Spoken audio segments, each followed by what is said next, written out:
बोला पुंडलिक वरदे हरी विठ्ठल ज्ञानदेव तुकाराम पंढरीनाथ महाराज की जय। आषाढी एकादशीच्या आपल्या सगळ्यांना खूप खूप शुभेच्छा।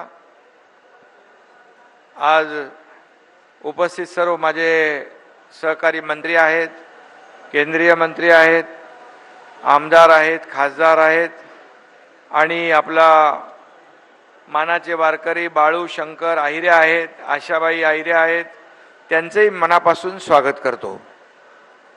आणि आज खरं म्हणजे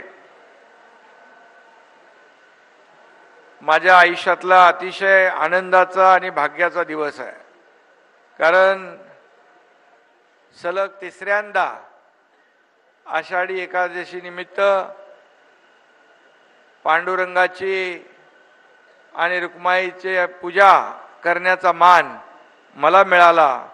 आणि एकटा नाही तर 4 पिढ्या माझे बाबाही होते पूजेला। आज 4 पिढ्या हा 3 वर्ष सातत्याने पांडुरंगाच्या आशीर्वादाने, आपल्या सगळ्यांच्या जनता जनार्दनाच्या आशीर्वादाने ही शासकीय महापूजा करण्याचं भाग्य मला लाभलं।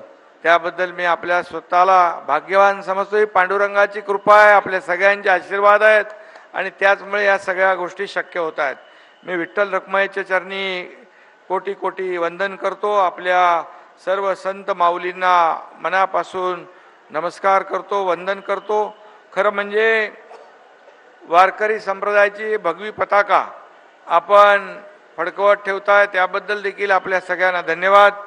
पंढरपूरला आपण आल्यानंतर सगळीकडे जो पांडुरंगाचा जयघोष आपण ऐकतो, या ठिकाणी सगळं जे काही वातावरण पाहतो आपण, अगदी भक्तिमय वातावरणामध्ये सगळे लोक आशीर्वाद घेत आहेत, पांडुरंगाचं दर्शन घेत आहेत। मला वाटतं यावर्षी गेल्या वर्षापेक्षा जास्त 20-25% वारकरी आमचे बांधव भगिनी जास्त संख्येने आलेले आहेत, कारण पाऊस चांगला पडलाय, पेरण्या झाल्या, दुबार पेरणीचं संकट नाही।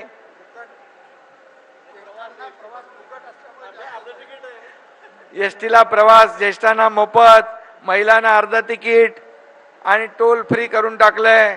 वारकऱ्यांना आज दिंडीला पण आपण अनुदान दिलंय आणि सगळंच आज खरं म्हणजे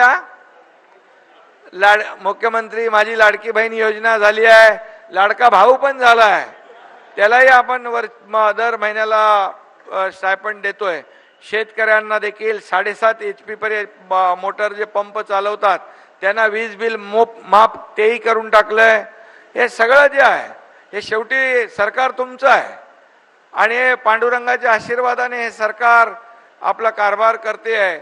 आणि म्हणून मी नेहमी म्हणतो की बळीराजाला सुखी कर, बळीराजावरची संकट दूर कर, चांगला पाऊस होऊ दे, चांगलं पीक येऊ दे, सुखीचे दिवस येऊ दे आणि शेतकऱ्याच्या जीवनामध्ये सोन्याचे दिवस येऊ दे, सुख समृद्धी येऊ दे। कारण वारकरी म्हणजे शेतकरीच आहे। शेतकरी, वारकरी, कष्टकरी, कामगार, माझ्या माता भगिनी, युवक, ज्येष्ठ, सगळे लोक, या राज्यातला प्रत्येक घटक जो आहे हा सुखी समृद्धी झाला पाहिजे, हीच आमची पांडुरंगाकडे प्रार्थना असते। आणि पांडुरंगाने देखील हे आता गेल्या 2 वर्षामध्ये आपण पाहिलं तर 2 वर्षामध्ये या राज्यातले अनेक प्रकल्प आपण सुरू केले, विकास आपण करतोय, कल्याणकारी योजना आपण आज जाहीर केल्या, त्याच्याकडे सगळीकडे चांगलं वातावरण आहे। आणि मला सगळ्यात आनंद म्हणजे आपले औसेकर महाराज मगाशी मला दाखवत होते, तिकडेही आपल्या नवीन जे आपण काम केलं आणि हे पण आपण नवीन केलंय, म्हणजे जे जुनं रूप आहे ते आपलं पुन्हा या ठिकाणी या मंदिराचं आपण आणतोय, हे सगळ्यात जास्त समाधान आणि आनंद आहे। कारण जे काही इथं आपण 73 कोटी रुपये दिले ना, 73 कोटी 80 लाख रुपये आपण ह्या मंदिराचं जे काही संवर्धन करण्यासाठी दिले, त्याचाही उपयोग इथं होतोय, चांगलं काम होतंय। आणि म्हणून मी मनापासून आपल्या सगळ्यांना खूप खूप शुभेच्छा या ठिकाणी देतो। आज खरं म्हणजे सगळ्यांना आज आपली पूजा चालू असताना देखील मुखदर्शन आपण बिलकुल बंद केले नाही, ते चालू ठेवलं. कारण शेवटी 18 तास आपले वारकरी रांगेमध्ये उभे राहतात आणि त्यांना पांडुरंगाचं दर्शन घ्यायचं असतं. म्हणजे आपल्या शासकीय पूजेमुळे त्यांचं दर्शन बंद होऊ नये, मुखदर्शन देखील चालू आपलं गेल्या वर्षापासून आपण सुरू ठेवलं. आणि आपलं प्राधान्य पहिलं वारकऱ्यांना आहे. VIP लोकांपेक्षा वारकऱ्यांना पहिलं प्राधान्य देण्याचं काम आपण केलं पाहिजे. आणि म्हणून मी यापूर्वी देखील मगाशी औशेकर महाराज म्हणाले की मी अगोदर आलो, पहिलं बघितलं सगळं आणि सगळ्या सोयी नियोजन. इकडे आमचे 3 मंत्री आपले तानाजी सावंत, गिरीश महाजन, चंद्रकांत दादा इकडे थांबून होते. आणि आमचं नियोजन एवढंच की बाबा याच्यामध्ये वारकरी संप्रदाय येतो मोठ्या प्रमाणात लाखांच्या संख्येने, त्याची गैरसोय होऊ नये.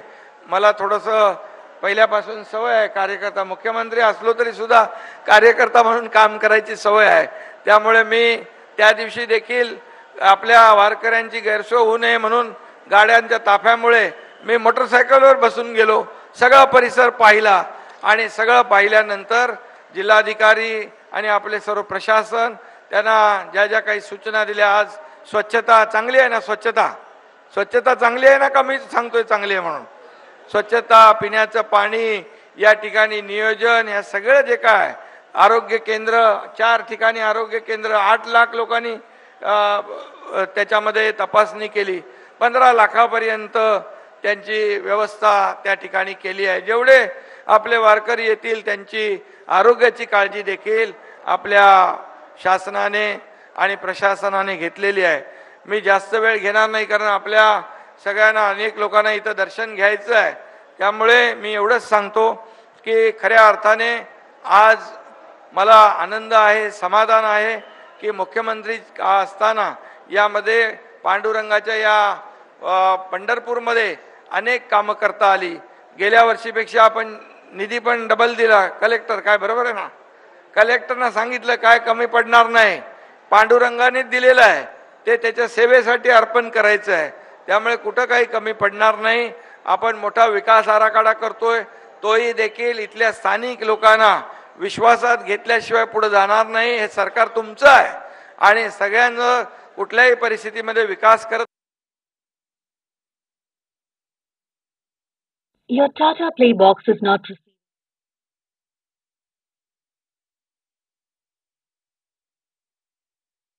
घेतला म्हणजे झाला तसा राबवणारे लोक आपण.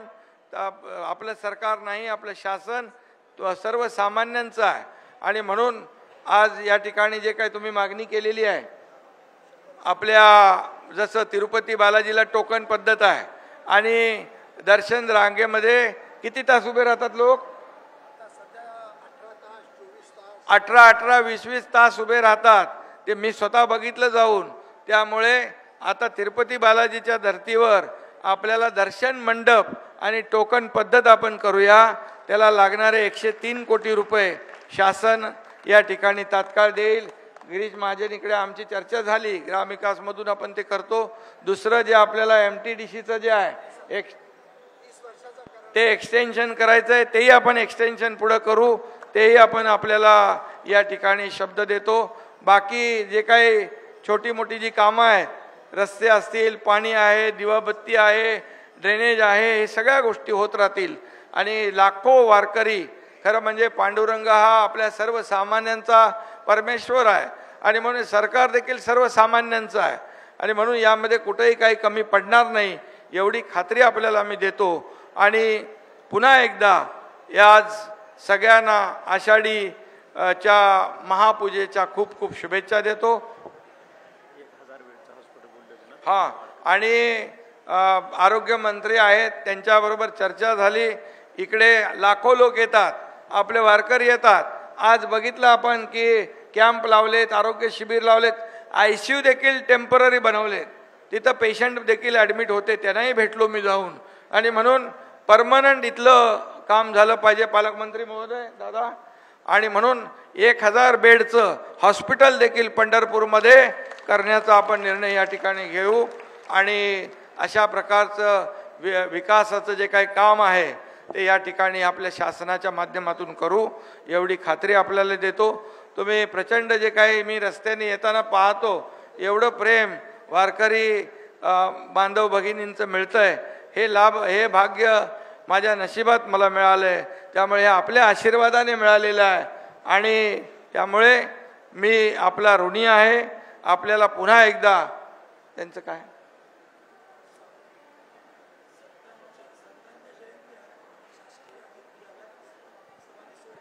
ठीक आहे ते मी घेतो निवेदन. तर तुम्हाला पुन्हा एकदा मी मनापासून खूप खूप शुभेच्छा देतो.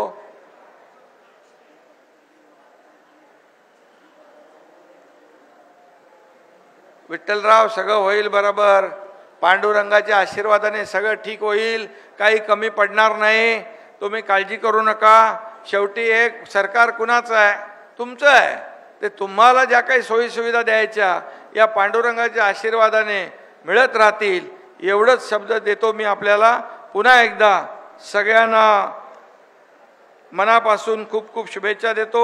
मंदिर समितीचं कर्मचाऱ्यांचा काही तर विषय आहे बरोबर ना, 7वा वेतन आयोग, आणि त्याच्या बाबतीत देखील आपण सरकार सकारात्मक आहे.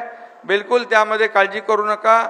आपलं हे सरकार देणारं आहे आणि दोन्ही हाताने देणार आहे. पांडुरंग जसं देतोय तसं या ठिकाणी आपल्याला मी एवढंच सांगेन की ज्या ज्या काही अडचणी आहेत त्या आपण अडचणी सोडवू आणि छोट्या मोठ्या तर अडचणी असतील त्या आपल्याला बसून सोडवता येतील.